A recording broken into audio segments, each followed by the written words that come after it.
Hello बच्चों, मेरा नाम शुभम पांडे है। मेरा सीटेट यूपीटेट दोनों क्वालिफाइड है। मैंने फर्स्ट अटेम्प्ट में क्वालिफाई किया अच्छे नंबरों से। अभी रिसेंटली मैंने बीएचयू बीएड 2020 का एग्ज़ाम दिया, जिसमें ईडब्ल्यूएस फर्स्ट रैंक आई है मेरी, जनरल थर्ड रैंक है और बॉयज़ में सेकेंड रैंक है। तो बेटा मैं ये बताना चाहता हूँ कि किसी भी चीज़ को पढ़ने का एक तरीका होता है, और मेरा जो तरीका है हो सकता है आपके लिए हेल्पफुल साबित हो। तो मैं किसी बुक को रेफरेंस लेता हूँ, और इस समय जो यूथ पब्लिकेशन की बुकें आ रही हैं उसमें एरर्स कम है। पहले यूथ पब्लिकेशन की जो बुक्स आती थी उसमें बहुत सारे एरर्स रहते थे। मैं बहुत पहले से पढ़ रहा हूँ इस बुक से, और अभी जो बुक्स आ रही हैं वो प्रिपरेशन के लिए बहुत हेल्पफुल है, क्योंकि इसमें एरर्स बहुत ही कम है, नाम आती हैं। तो मैं ये जो सीरीज़ शुरू करने वाला हूँ यूथ पब्लिकेशन का, इससे थ्योरी को कवर कर ले जाएंगे और बहुत अच्छे तरीके से थ्योरी को क्वेश्चन के थ्रू कवर करेंगे। तो आज पहला चैप्टर मैं स्टार्ट करने वाला हूँ, बाल मनोविज्ञान, बाल विकास एवं शिक्षा शास्त्र का। तो यहाँ पे सबसे पहले हम समझेंगे शिक्षा एवं मनोविज्ञान आखिर होता क्या है, शिक्षा क्या है। तो सबसे पहला प्रश्न आता है, शिक्षा को किस तरीके से हम परिभाषित कर सकते हैं। तो शिक्षा को परिभाषित करने के लिए सबसे पहले हमको ये समझना होगा कि हम शिक्षा को किस तरीके से अर्जित करते हैं। तो देखो, दैनिक जीवन में हम कोई भी कार्य करते हैं, कुछ भी करते हैं, करने का मतलब कोई कार्य गलत करें या सही करें, सही तरीके से करें या गलत तरीके से करें, कोई कार्य करते हैं तो उससे हमें अनुभवों की प्राप्ति होती है। जब अनुभवों की प्राप्ति होती है तो वे अनुभव हमारे जीवन पे क्या करते हैं, परमानेंट एक इमेज बना लेते हैं। क्या करते हैं, परमानेंट एक इमेज बना लेते हैं, जो एक सीख के रूप में हमारे दिमाग में एक मेमोरी के रूप में स्टोर हो जाती है। और हम क्या करते हैं कि अपने आने वाले जीवन में फिर अगर कोई गलती कर चुके हैं और उससे मुझे कोई नुकसान हुआ है तो उसका अनुभव मेरे दिमाग में स्टोर हो जाएगा। आगे वो गलती करने की संभावना कम हो जाती है। चाह के गलती कर दो कोई बात नहीं, लेकिन उस तरीके से गलती करने की संभावना कम हो जाती है। ठीक है, तो इन्हीं अनुभवों के आधार पर जो अर्जित कर रहे हैं हम, ठीक है, अनुभवों को अर्जित कर रहे हैं, यही शिक्षा है। अब ये शिक्षा आपको क्लास में बैठा के भी दी जा सकती है। वहाँ क्लास पे आपको बताया जा सकता है कि हाँ 2 × 2 5 नहीं होता, 2 × 2 4 होगा, 2 का टेबल पढ़ो, या इस तरीके से बच्चों को हम लोग सिखा सकते हैं। मनोविज्ञान क्या है? देखो, मनोविज्ञान साइकोलॉजी इंग्लिश में बोलते हैं।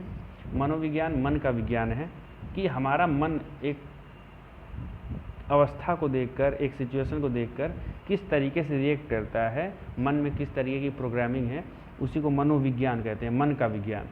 अनुभवों को किस तरीके से हम एक्सेप्ट करते हैं, क्योंकि तरह तरह के लोग हैं, तरह तरह के व्यक्तित्व हैं, तो उनका समझने का तरीका अलग होता है। किसी भी चीज़ को, ठीक है, समझ पाने का तरीका अलग अलग होता है। तो उस हिसाब से मनोविज्ञान हम स्टडी करेंगे।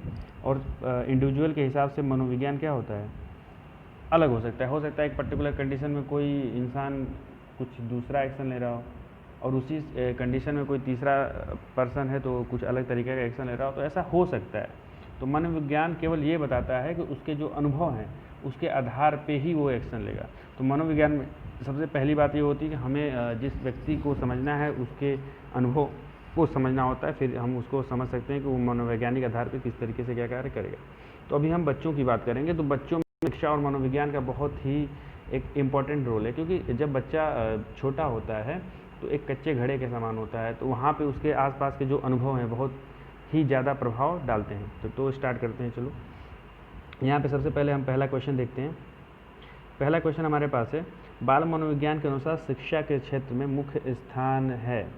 तो देखो, कभी भी कोई भी क्वेश्चन आता है आपको, ठीक है, और उसमें पूछता है कि सेंट्रल पॉइंट क्या होगा, तो आप आंख बंद करके लगाएंगे क्या, बालक। याद रखना, मैं कुछ चीज़ें ऐसे फैक्ट के फॉर्म में बता रहा हूँ, उसको एक्सप्लेन भी करूँगा, क्योंकि जो शिक्षा आज हो रही है, तो हम लोग कोई भी शिक्षा नीति आती है, जैसे नई शिक्षा नीति 2020 आया, तो देखोगे तो इसमें बच्चे को देखकर हम अपने तरीक़ों को बदल रहे हैं। ऐसा नहीं है कि बच्चा बदलेगा अपने आप को, बच्चा जैसा है वैसा ही रहेगा। बच्चे की जो मूल प्रवृत्ति है, अगर शरारत करने की है तो वही रहेगी, अगर सीरियस है तो सीरियस ही रहेगा, अगर इंट्रोवर्ट है, ठीक है, अंतर्मुखी है तो अंतर्मुखी ही रहेगा। मतलब जैसा भी स्वभाव बच्चे का है उससे छेड़छाड़ नहीं करेंगे, क्योंकि अगर बच्चे के स्वभाव से छेड़छाड़ आप करोगे तो उसका जो एक ग्रोथ का एक ग्राफ है उसको आप नीचे कर दोगे, ठीक है, उस तरीके से ग्रोथ नहीं कर पाएगा। क्योंकि अगर आप ही बताओ, अगर आप जिस चीज़ में अच्छे हो उसी को हम क्या करें, कंट्रोल कर दें, तो क्या आप कोई काम कर पाओगे? तो दूसरी चीज़ में तो अच्छे नहीं हो, एक चीज़ में अच्छे हो, मान लो शरारत करने में ही अच्छे हो, तो उस शरारत को कैसे हम उसके भविष्य में लाभदायक सिद्ध कर सकते हैं। एक उदाहरण के तौर पर लेता हूँ, एक बच्चा है तो वो केवल हंसता रहता है, मिमिक्री उतारता रहता है, दूसरों को देख के ऐसे, तो उसको निगेटिव नहीं लेना है कि बच्चा हमेशा शरारत कर रहा है। उसके अंदर एक कला की प्रवृत्ति है, एक जो मनोरंजक होता है, वो मनोरंजक तत्व है, वो समाज को हंसा सकता है, वो लोगों को हंसा सकता है, तो वो कला है, वो एक्टिंग के क्षेत्र में जा सकता है। तो हमें दबाना नहीं है किसी भी गुण को, उस गुण का समुचित विकास होना चाहिए, ठीक है। और कभी भी कोई भी पॉलिसी आएगी उसमें ये नहीं कहा जाएगा कि बच्चे को सुधरना है, सिस्टम ऐसे अरेंज करना है कि बच्चे के अंदर जो भी गुण है, जिन भी गुणों का समावेश है, उसको हम यूज़ करेंगे as a growth tool. Okay, तो हमेशा सेंटर में कौन होगा? बच्चा ही होगा, ये ध्यान रखना। तो इसमें एक्सप्लेनेशन में एक बार पढ़ लेते हैं, फिर समझा देता हूँ। बाल मनोविज्ञान के अनुसार शिक्षा के क्षेत्र में मुख्य स्थान बालक का होता है। वर्तमान समय में बाल केंद्रित शिक्षा दी जा रही है। बाल केंद्रित शिक्षा में शिक्षण पद्धति बालक के हिसाब से ही प्रस्तुत एवं लिखी जाती है, जैसा कि मैंने बताया। चलो नेक्स्ट क्वेश्चन पे आते हैं। सेकंड क्वेश्चन हमारे पास है, मनोविज्ञान का शिक्षा के क्षेत्र में सबसे बड़ा योगदान है। तो सिंपल सी बात है, बाल केंद्रित शिक्षा में ही योगदान है, क्योंकि बच्चे को समझना है, ठीक है। बच्चे को बदलना नहीं है, ध्यान रखना, बच्चे को चेंज नहीं करेंगे, बच्चे के साथ छेड़छाड़ नहीं करना है, बच्चे को स्टडी करना है, फिर ऐसे सिस्टम को डिजाइन करना है कि बच्चे के अंदर जो उसका मूलभूत प्रवृत्ति है उसको हमको डेवलप करना है, उससे उसको आगे बढ़ाना है। समझ में आया? तो बच्चे के नेचर को एज ए टूल यूज़ करेंगे उसके ग्रोथ के लिए, ठीक है। थर्ड क्वेश्चन है, मनोविज्ञान प्रारंभ में किस विषय का अंग था? तो दर्शन शास्त्र का था, याद कर लो। जो साइकोलॉजी है वो किसका था? फिलॉसफी का एक हिस्सा था। शुरू में मनोविज्ञान नहीं कोई सब्जेक्ट था, ठीक है। पहले दर्शन शास्त्र था, लोग अपने अनुभव को बताते थे, तरह तरह के लोगों को ऑब्जर्व करके बताते थे। बाद में समझ में आया कि अगर किसी पर्टिकुलर पर्सन के बिहेवियर को स्टडी किया जा रहा है तो साइकोलॉजी होगा, इस तरीके से डिफाइन बाद में किया गया। शुरुआती दौर में यह दर्शन शास्त्र था। ओके, फोर्थ क्वेश्चन है, मनोविज्ञान ने सर्वप्रथम अपनी आत्मा का परित्याग किया, फिर अपने मन का और फिर अपनी चेतना का। अभी वह एक प्रकार के व्यवहार को संजोए है, कथन था, ठीक है। देखो ये मैं कहाँ आ गया बालकों, रुको, ठीक है।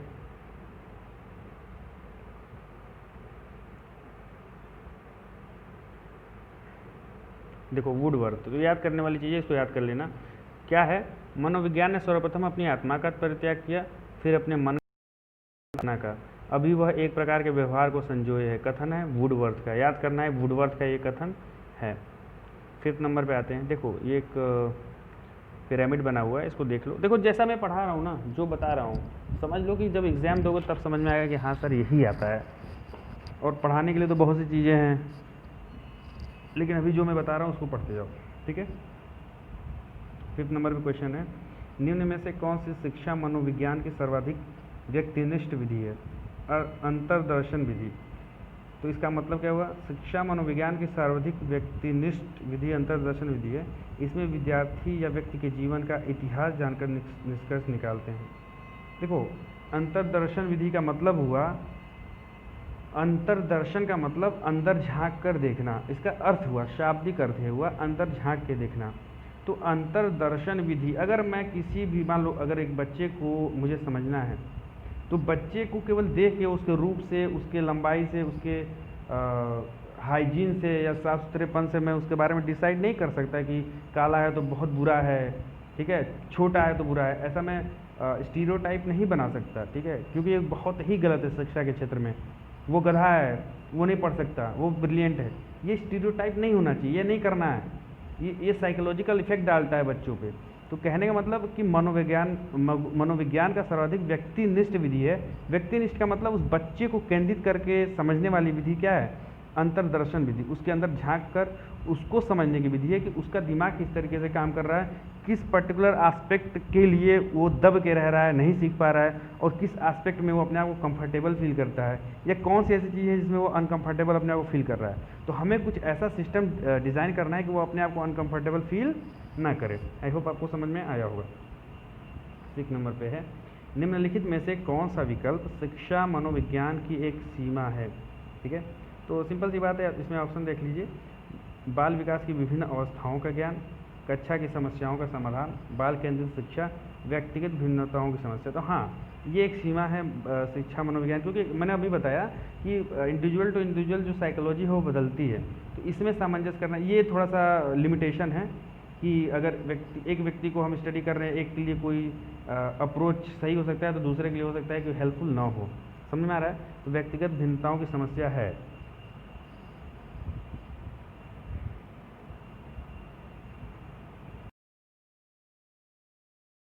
सेवन नंबर पे आते हैं।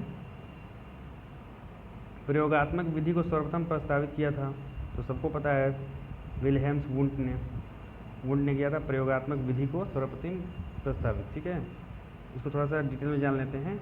विल्हेम वुंट जर्मनी के दार्शनिक एवं मनोवैज्ञानिक थे। विल्हेम वुंट ने 1861 में मनोविज्ञान की पहली प्रयोगशाला की स्थापना की। देखो ये क्वेश्चन आ सकता है कि मनोविज्ञान की पहली प्रयोगशाला की स्थापना किसने की? विल्हेम वुंट ने। ठीक है, इसलिए इन्हें प्रयोगात्मक मनोविज्ञान का पिता भी कहा जाता है। तो क्वेश्चन ये भी आता है, प्रयोगात्मक मनोविज्ञान का पिता किसे कहते हैं? विल्हेम वुंट को। वुंट से याद रखना, वुंट को। क्वेश्चन नंबर 8 है, educational psychology is a systematic study of educational growth. This definition of education psychology is given by. शैक्षिक मनोविज्ञान शैक्षिक विकास का एक व्यवस्थित अध्ययन है। शिक्षा मनोविज्ञान की यह परिभाषा दी गई है। तो देखो ये दी गई है स्टीफन के द्वारा, J.M. स्टीफन के द्वारा।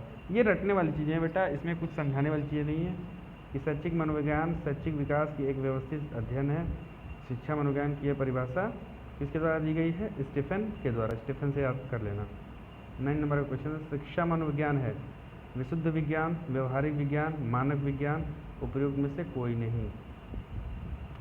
देखो मेरे हिसाब से जो शिक्षा मनोविज्ञान है ये होना चाहिए आपका मानक विज्ञान। ठीक है, क्यों मानक विज्ञान है? क्योंकि एक हम रेफरेंस बनाते हैं। देखो शिक्षा मनोविज्ञान में, अच्छा शिक्षा मनोविज्ञान का आशय ये है कि मुझे एक स्टैंडर्ड है उसको मुझे अचीव करना है। बच्चे में एक मिनिमम रिक्वायरमेंट है उसको मुझे प्रोवाइड कराना है कि इतना तो सीख ले। एक बच्चे के अंदर जो ग्रोथ है इतना होना चाहिए। अगर बच्चा जल्दी से लर्न कर रहा है तो वो तो जल्दी लर्न करेगा, लेकिन जो धीरे धीरे लर्न कर रहा है तो उसको इस तरीके से कुछ तरीकों का इस्तेमाल करना है, टीचिंग लर्निंग ऐड का यूज़ करना है कि वो उसको सीख पाए। ठीक है, तो ये एक मानक विज्ञान है कि एक मानक तक पहुंचने का एक रास्ता है। क्या? शिक्षा मनोविज्ञान। 10वें नंबर पे है, प्रारंभ में आत्मा का प्रयोग किस शास्त्र में किया जाता था? देखो दर्शन शास्त्र में आत्मा का प्रयोग किया जाता था। आत्मा शब्द का प्रयोग दर्शन शास्त्र में किया जाता था। ठीक है, दर्शन शास्त्र वह ज्ञान है जो परम सत्य और प्रकृति के सिद्धांतों और उनके कारणों की विवेचना करता है। दर्शन शास्त्र सामाजिक चेतना के रूपों में एक है, अतः दर्शन शास्त्र का संबंध आत्मा से है, जिसमें व्यक्ति के आत्मा का अध्ययन किया जाता है। ठीक है, दर्शन शास्त्र का क्वेश्चन आ सकता है तो बता सकते हो कि आत्मा का विज्ञान है, आत्मा को स्टडी किया जाता है।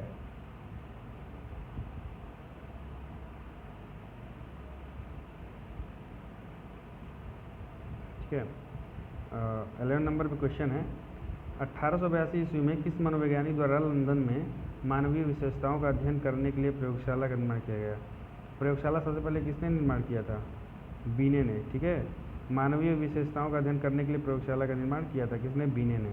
तो ये सब इंपॉर्टेंट क्वेश्चन है, आता है। बीने ने किया था क्या? सर्वप्रथम मानवीय विशेषताओं का अध्ययन करने के लिए प्रयोगशाला का निर्माण।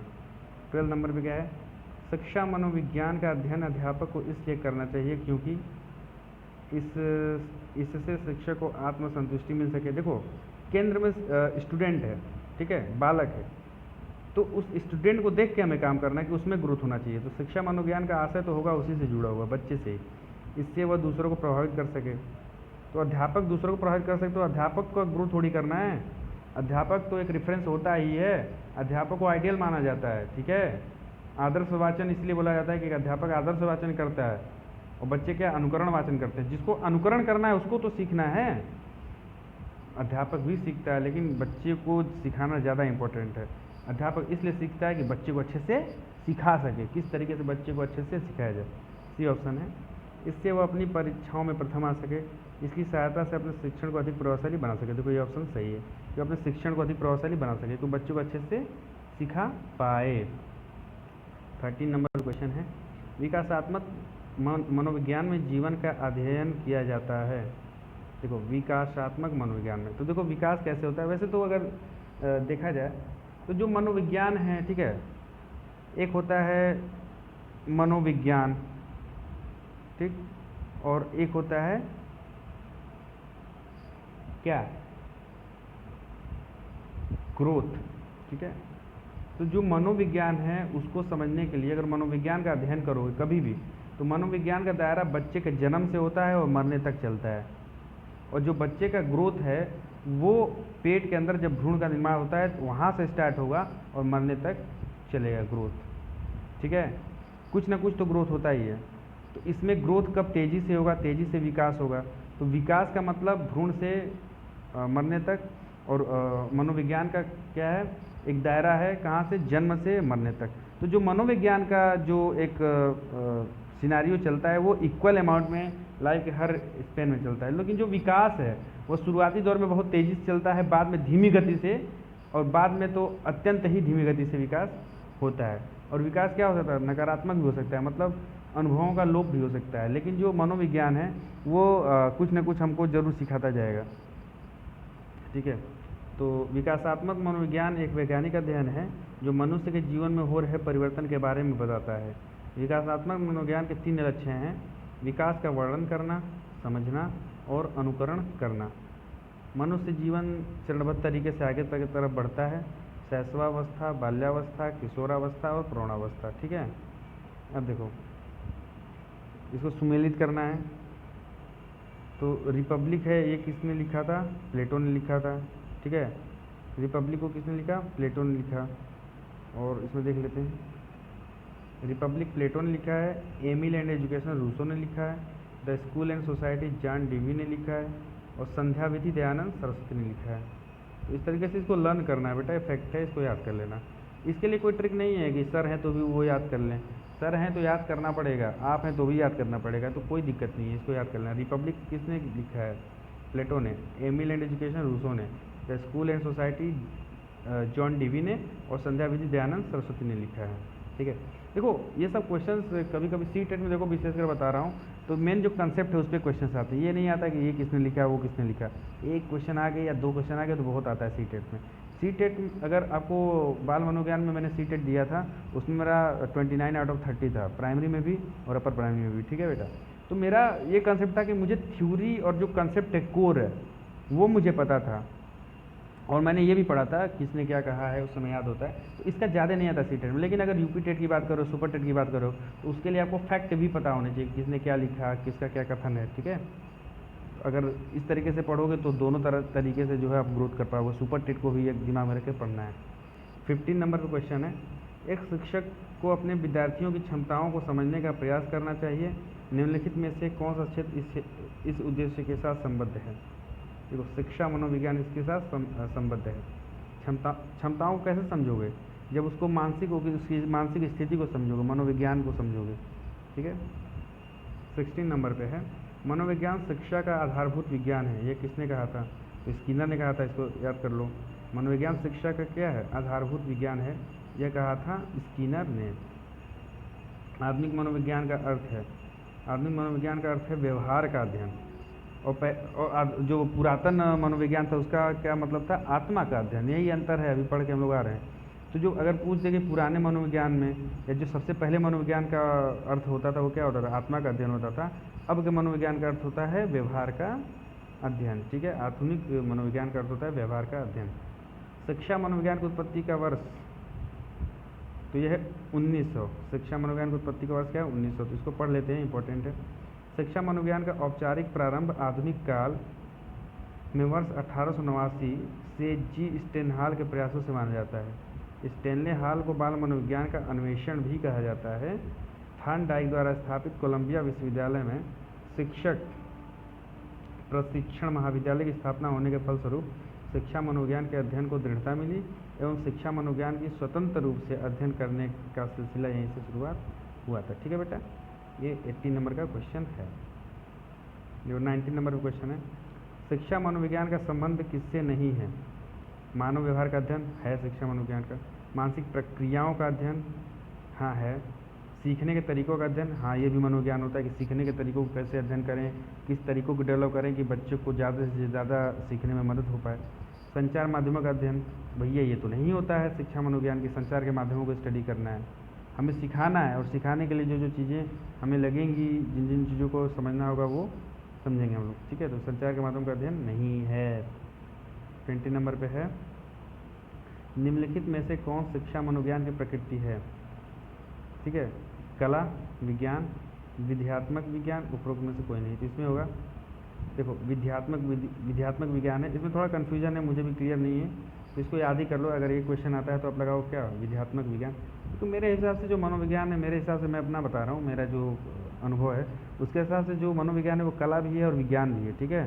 तो मनोविज्ञान कला इसलिए कला है मनोविज्ञान, क्योंकि किसी भी बच्चे को समझना, तो इस समझने की प्रक्रिया क्या है, एक कला है। कैसे उसको समझेंगे, किस तरीके से उसको डील करेंगे, किस तरीके से उसको हम लोग जो है कि एक कंफर्टेबल जोन क्रिएट कर सकते हैं बच्चे के लिए, तो एक कला है ये करना। विज्ञान का मतलब उसको स्टडी करके उससे फैक्ट्स निकालना, उसको समझना, ये भी मैं समझता हूँ कि एक वैज्ञानिक तरीका है कि इस वैज्ञानिक तरीकों को यूज़ करेंगे, अपने कला का यूज़ करते हैं, स्किल्स का यूज़ करते हैं, तो हम मनोविज्ञान को अच्छे से समझ सकते हैं, ठीक है। लेकिन इसमें विध्यात्मक विज्ञान दिया है, इसको याद ही कर लेना। 21 नंबर पे है, देखो, शिक्षा मनोविज्ञान की दृष्टि से निम्नलिखित में से कौन सा कथन सत्य है। बच्चे अपने ज्ञान का स्वयं सृजन करते हैं, राइट, बच्चे अपने ज्ञान का स्वयं सृजन करते हैं। अब इसको समझना पड़ेगा आपको, ये समझ जाओगे तो कोई भी क्वेश्चन आएगा कर लोगे। देखो बच्चे क्या करते हैं, बच्चे छोटे होते हैं, मिट्टी में खेलते हैं, मिट्टी मुंह में डालते हैं, ठीक है, और मिट्टी मुंह में डाल रहे हैं, मुंह में डाल रहे हैं, ठीक। बगल में तवा रखा हो, उसको पता नहीं तवा गर्म है, हाथ रखा, छन जल गया, मम्मी परेशान, दौड़ गई। अब अगली बार से बच्चा खुद ही हाथ नहीं रखेगा तवा पर, तवा ठंडा होगा तो तब भी नहीं रखेगा, क्योंकि बच्चा खुद सीखता है, अपने व्यवहारों से, अपने अनुभवों से सीखता है। तो बच्चे अपने ज्ञान का स्वयं सृजन करते हैं। विद्यालय में आने से पहले बच्चे को कोई पूर्व ज्ञान नहीं होता, बिल्कुल। ऑप्शन में अगर बच्चे के लिए निगेटिव दिया हुआ है कि बच्चे के अंदर क्षमता नहीं है, बच्चा नहीं कर सकता, बच्चा वीक है, उसको डायरेक्ट कैंसिल करोगे।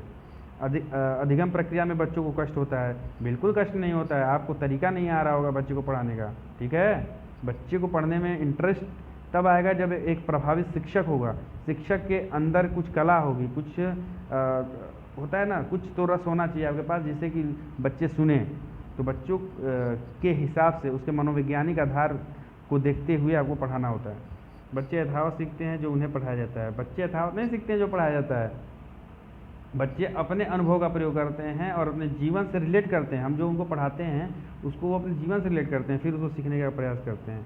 तो बच्चे अपने ज्ञान का स्वयं सृजन करते हैं, ये सबसे उपयुक्त ऑप्शन है, सबसे सही ऑप्शन है,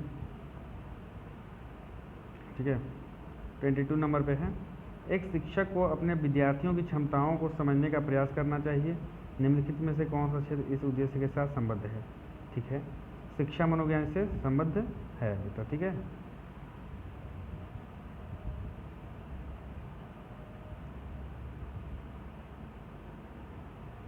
शिक्षा मनोविज्ञान संबद्ध है, तो ये समझ में आएगा। तो आज के लिए इतना काफ़ी है, ये सीरीज चलती रहेगी। आई होप कि आपको अच्छा लग रहा होगा, ठीक है। धन्यवाद।